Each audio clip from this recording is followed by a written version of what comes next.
Hey everyone, thank you for getting on to the call this evening.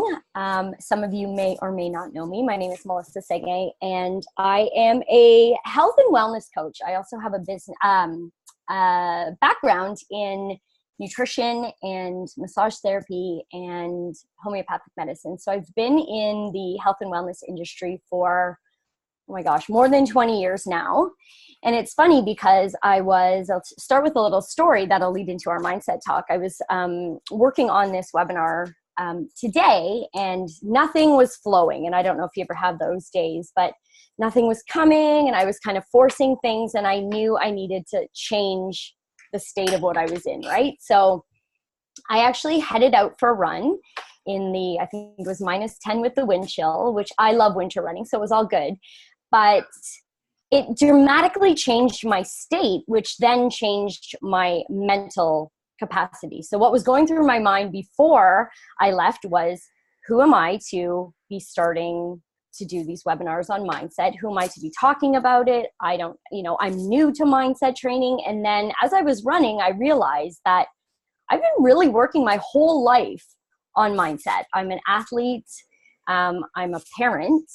I've been in the health and wellness industry forever. And in that, we learn a lot about mindset.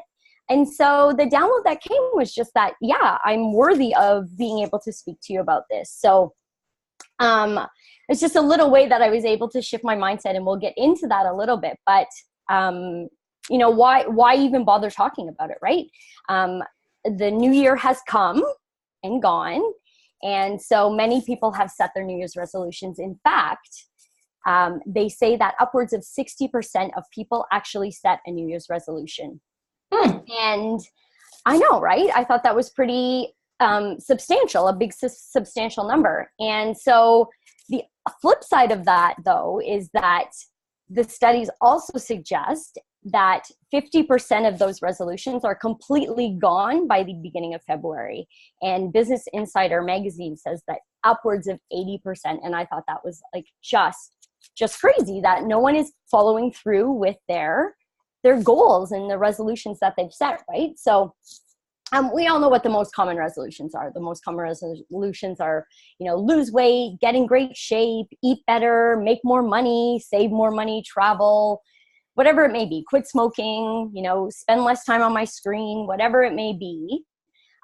People are having a really hard time following through, right? And so I'm going to talk to you a little bit about why that is to start with, and then we'll get a little bit into the mindset aspect of it. So one of the reasons that people have a really hard time following through with the resolutions and goals that they set at the beginning of the year is because the new year brings with it a new energy, and everybody thinks, I'm going to jump on the bandwagon of setting a New Year's resolution. So they do, and oftentimes it's exercise or diet, right?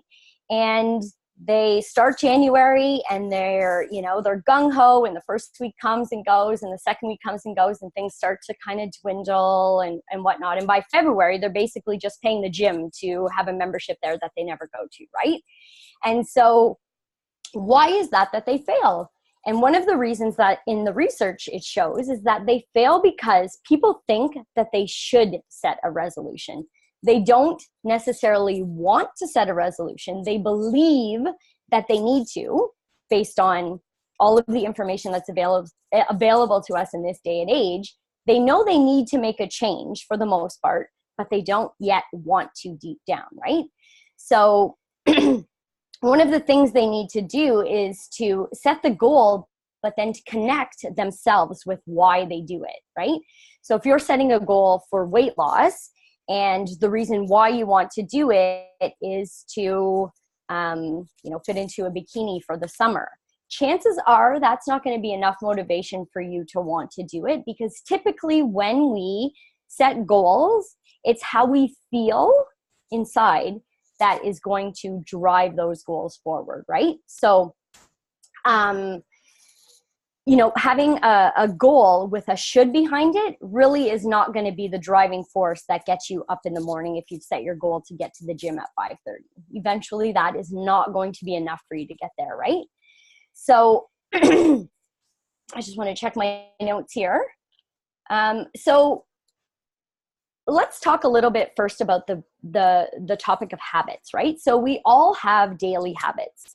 They are habits that basically we don't think about. They just happen subconsciously. We go through our day and we do things in a certain way, and we do them the same every day. Maybe you brew your coffee at the same time and you put the same amount of milk and the same amount of sugar or whatever it may be, right? And so they say that it's 21 days to build a habit.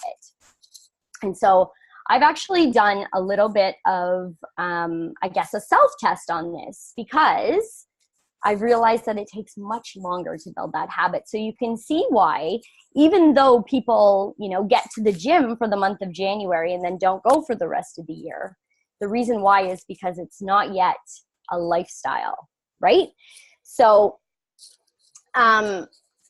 so what we know is that it takes 90 days to build a habit, but 21 days to build a habit. But the research shows that it actually, in order to make it a lifestyle, something that you do, like making your coffee and putting the same milk and sugar into it, is that it takes about 90 days. And I'll give you a little bit of a story behind that. Is I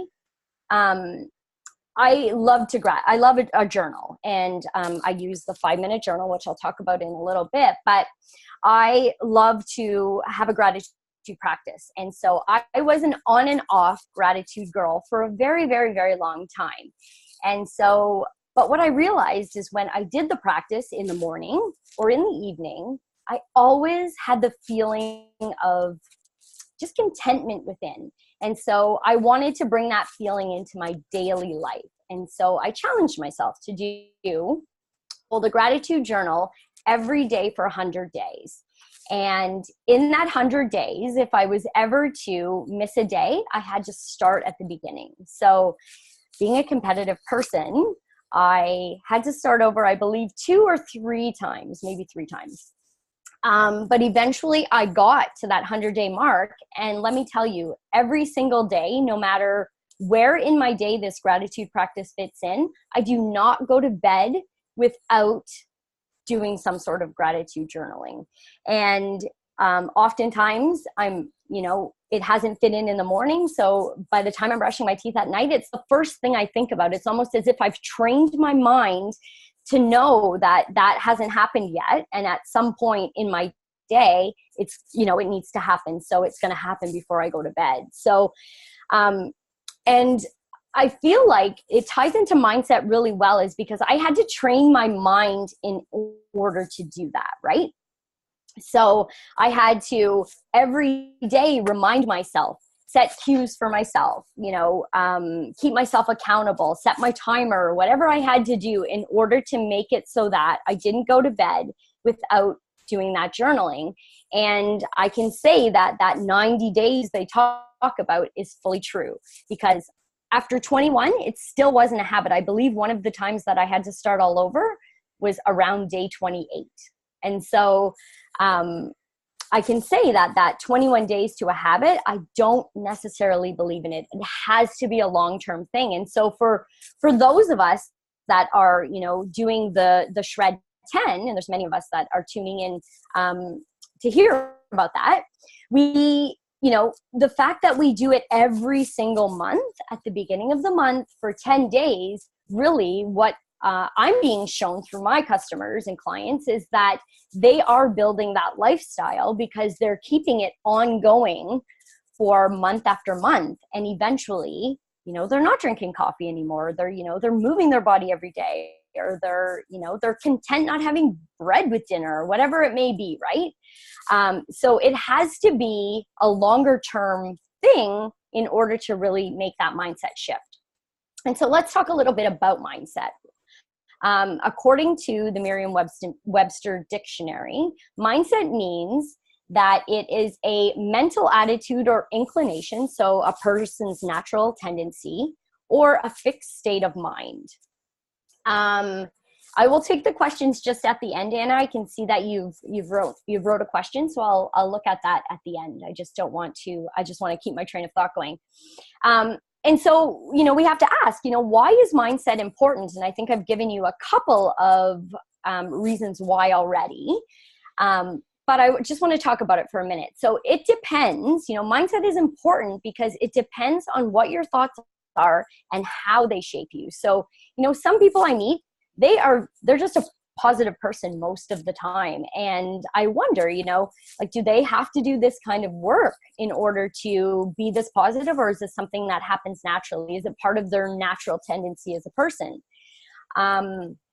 And then you meet others who are the complete opposite, and you wonder how, if they did this mindset work, how that could, shape them going forward. So I think of exercise, right? So for an example of mindset, so I think of exercise and how, if you're just starting out on an exercise plan, many people will be like, oh my gosh, like this is going to hurt. I'm not going to be able to walk for the next couple weeks. I really don't want to be sore. Whatever those thoughts are that are going through their mind, eventually it's going to win. The reality of it is that you're not going to be able to move forward having those negative thoughts anymore. And what's going to happen is you're just going to end up not going to the gym anymore, right? It's the same with water. If you're the type of person who wants to drink more water because you feel great being hydrated, if the story you're telling yourself is that, I don't really have time for all of the bathroom breaks that need to happen when I drink more water, you're not going to drink more water, right? It's the same with, another example could be money. Like if you're wondering, or if you're wanting to save more money, say, but you're telling yourself, we don't have enough money coming in, there's nothing extra at the end of the month, you're not going to find or prioritize a way to make that money savings happen, right? So we need to make a shift. And this is where mindset really comes into play because, and I'll share an example of how I do it at the gym. So for instance, if we go back to the gym aspect of it, right? And this is where shifting or reframing, so telling yourself a different story and learning to believe it, right? Because we're not always going to believe the stories that we tell ourselves, but if we tell them long enough to ourselves, we will believe it, right? So the gym, right? So you're there the first week, you're there the second week, and things are hard, right? And it. You're like, okay, I'm going to get there. Things are going to be hard, and I'm likely not going to be able to walk as well as I normally would. Things are going to feel rough. I'm going to be more tired. But, and here's where the reframe happens, right? I'm going to feel so damn good in my body, and I'm going to reap the benefits of feeling like stronger, healthier, sexier, whatever it may be for you, right? So you can take the dialogue that's normal for you and keep going with it, but then you add the reframe in. And the idea is that in the end, you want to take away, the feeling, like I talked about in the beginning. You want to take away how you're going to feel when you do that, because you can talk to yourself about it, but if you get in touch with how you're going to feel when you go to the gym and you do all the things and you feel how you're feeling, you're likely to keep going. And that was kind of my story, right? So I've never been a gym girl. I've always been a runner, a soccer player, yoga type of thing. But I really knew that I needed to I wanted to be stronger. I just wanted to be physically stronger, because I feel like when you're physically stronger, you get mentally stronger. I feel like it's just overall, you're a stronger person. And that was my goal when I got to the gym. And so I found one really close to home. And I started going, but it was hard. Like it was so hard. I had a really hard time wanting to go, to build that habit of wanting to go and get up. And I get up early to go because it's the only time I can fit it in. So I had to work while I was there. And while I was doing the exercises, I had to lean on myself and my positive mind and say, I am stronger. I would do the exercises and sometimes I would repeat, I am stronger. I am healthier. I am stronger. I am healthier. I can do this. Like in my mind, I really had to do that until it became something that I looked forward to and wanted to do. But those first, I would say probably the first month that I was there, I didn't love it. I loved going and how I felt after, and I had to really get in touch with that. But I really, really had to talk to myself and do some affirmations and really just get in touch with how I was feeling afterwards. And then, you know, I started to see the results of what I was doing, and that then became the motivation, right? But I had to work on it really, really hard in order to change that story of I'm not a gym girl. I don't love the gym, because that's a story I've been telling myself pretty much my whole life, right? So there's always a way that you can reframe or shift whatever is happening. And I mean, we can chat about that at the end if there's anyone that needs a reframe on that. So, you know, how do you then make your goals or resolutions or lifestyle changes that you want to make? How do you make them happen, right? How do you take the mindset as you're jumping off point in order to achieve what it is that you want to achieve? So I'm going to share 11 points with you because 11 is my favorite number. And these are just ways that I believe you're able to shift the mind and get into the perspective of achieving the goal from a feeling aspect. So first and foremost, you need to recognize that a shift needs to happen, right? So maybe you have a family with health issues and you don't want to go down that path. Maybe you, just like me, wanted to feel stronger at the gym. Whatever it may be, you need to recognize that a shift needs to happen, and you need to work then towards making that happen. And so I suggest, so that's number one. Number two is that you're only going to choose one item to work on at a time. I'm going to take a drink, 1 minute. So oftentimes with New Year's resolutions, people are like, I'm going to, you know, I'm going to get in shape, the best shape of my life. I'm going to eat well. I'm going to exercise every day. I'm going to save a ton of money, and I'm going to travel. You know, think of that. Think of how overwhelming that would be if that is not your normal, right? So I always say that in order to be successful and to build that lifestyle, choose one thing to work on.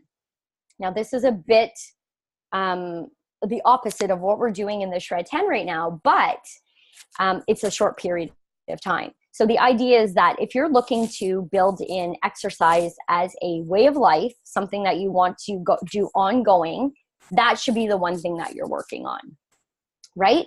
Because you overwhelm the body to the point where if you work on too many things, you overwhelm the body to the point where it just gives up. It's like, well, I didn't succeed here. So I'm just going to give up the whole shebang to begin with, right? And that is where mindset work really, really comes, you know, first and foremost. So I suggest only choosing one and focusing on it. And maybe for yourself, you could choose 4 things if you want something to work on for every quarter type of thing, because it's 90 days type of thing, right? So, but then what you need to do is you need to sit with why you want to make this change. Why do you want to do it? You know, and get into what it means for you to make the change happen. And you really need to connect with it. And oftentimes I'll use a visualization process where I can, you know, sit and experience what it might feel like, to feel however it is that you want to feel, or, you know, have the money in the bank that you want to have in the bank, whatever it may be for you, right? So sit and really connect with that, because once you get that connection of why you want to make it happen, that's going to be the driving force that gets you out of bed, or, you know, tucking the money away, or whatever it may be for you.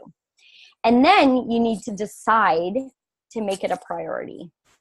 And this is often hard for people, especially in our busy lives, you know, and if you're a mom or whatnot, but you need to decide that you need to make it a priority. And so I find that, and this kind of leads into number 5 and 6, but asking for help, right?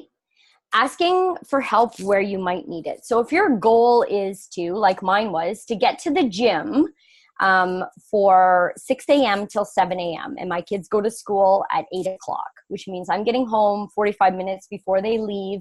And I needed to ask my husband to acknowledge that he needed to get up a tiny bit earlier in order for us to make that happen as a family. So And it's not easy. And that's the thing, right? Asking for help, and this is another topic for another day, is a learning process for many of us. But I always say that if you can ask for help, you're allowing others the permission to also do so, right?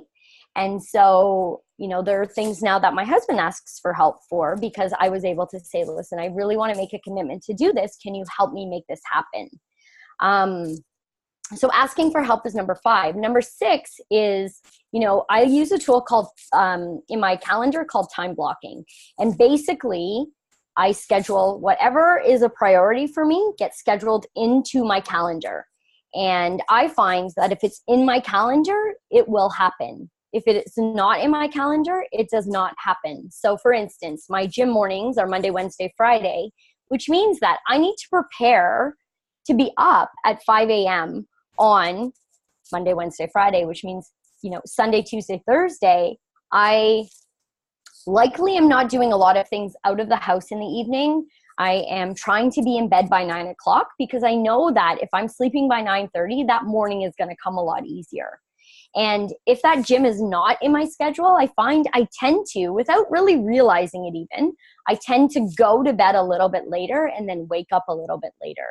So you really need to put it, whatever it is, wherever you can find the time, you need to put it in and make it a priority. So if it's scheduled, it gets done, right? And number 7 is to take unapologetic daily action. And what I mean by that is when we start new things, or we work, we look to make a change in our life, we may come up against resistance from people. And oftentimes they're the people who are closest to us in our life. And it isn't because they don't want us to succeed. It's that subconsciously they're maybe not ready for us to do so because they feel like we might change, or they are wanting to do the same themselves, but have yet to make that commitment to themselves. So they can provide a little bit of resistance for it, right? So you need to decide that this is what you want. And when you come up against that resistance, be okay with it, hear it, and then do your stuff anyway. You're just going to be unapologetic about it, and you're going to take daily action, right?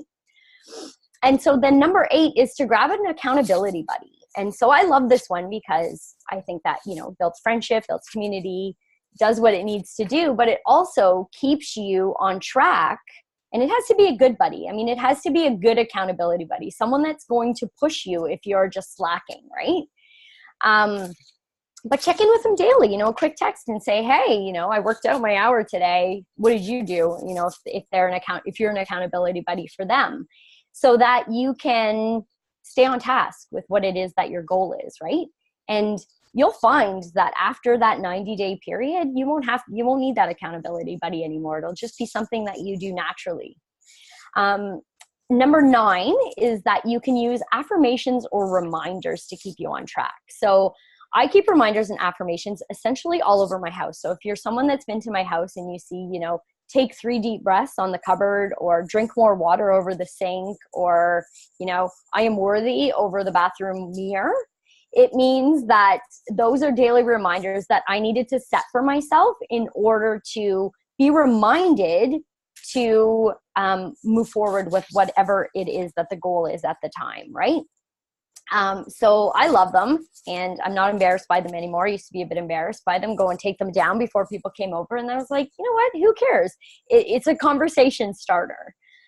And then number 10 is commit to yourself, guys. If you have a goal and, in your mind, you need to commit. You need to say, I'm going to do this, right? You need to, and maybe you repeat it over and over again.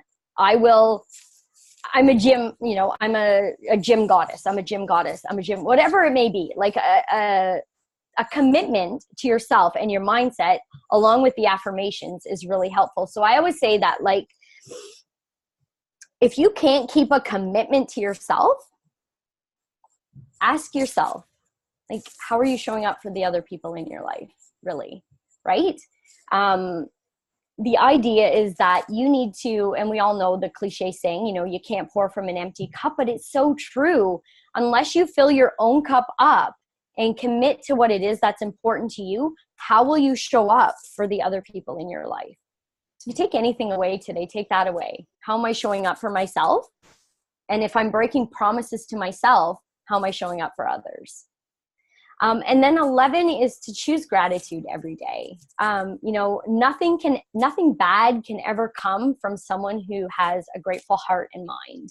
And I think that starting your day with gratitude, and this is where the 5-minute journal comes in. I don't know if this is backwards, but it's called the 5-minute journal. And it's a daily practice, which I love because it's short, right? So we don't always have a million hours in the day to be just sitting journaling, right? So I love that it starts with a, and this is great. This is great. It starts with a quote. And so this day starts with, I'm not telling you it's going to be easy. I'm telling you it's going to be worth it. Like, how fitting for right now, right? So essentially what happens is you start with the quote, and in the morning, I would say it takes about 2 to 3 minutes. You write 3 things you're grateful for. You set an intention for the day by writing 3 things that would make the day great.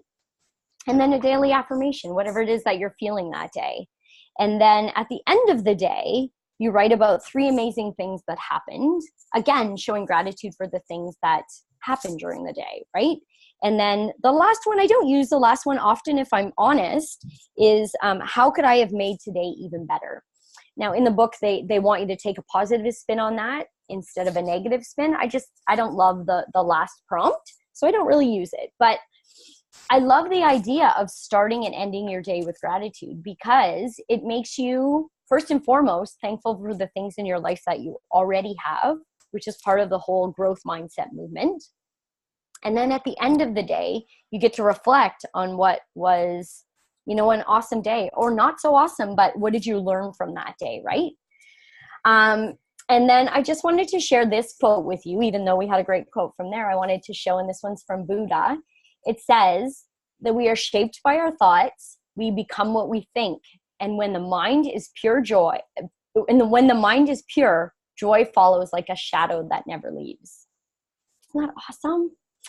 Anyway, that is basically what I wanted to share with you guys today. And I can see there is a question. Anna, I'll just read it. Do you recommend specific daily items of gratitude? What do you mean by specific daily items? You can unmute yourself, Anna. You can stop recording, Susan, I think. Oh, well, I just wanted to get Anna's question answered, but she can unmute herself. Can I unmute you?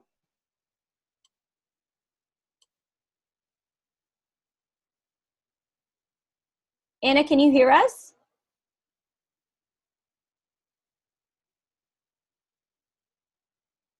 Maybe she's not there. I don't know what she means by recommended specific daily items of gratitude. I'm always grateful for my house or husband or son. Oh, okay. Yeah, I think it takes a bit of practice to, I mean, those are all great. And I think that you should always write those down because we should always be grateful for them. But it's, you know, it could be simple things. I mean, sometimes in the morning, I am just grateful for the fact that no one came into my bed in the middle of the night. Or I'm grateful that I slept all night. I'm grateful for my tea. I'm grateful for my remote car starter on my car. It could be anything. It's just recognizing that what you already have, you're grateful for. Does that make sense?